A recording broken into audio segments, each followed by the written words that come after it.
am Rhoda, and I am the founder of Dig Your Photos. And I've often been asked, what's the name? What's with the name? Well, I'll tell you, it really has many meanings.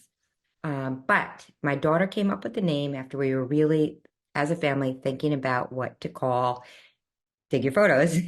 And she came up with this name because when you are saving your story, there is an anthropological aspect to it, almost like doing a dig and looking for, well, they would look for fossils and other types of artifacts. But when people are digging into their past, they are looking for stories and mementos and memories. And so, hence the name Dig Your Photos. Another take on it is that most of us have photos from the 60s and 70s. And, when you loved something in the 60s and 70s, I dig it.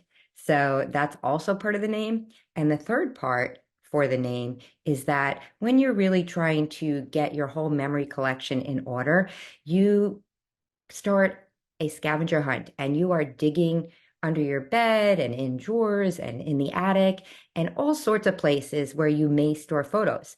So again, you are digging your photos or dig your photos. So that's really what's with the name. Thanks for listening.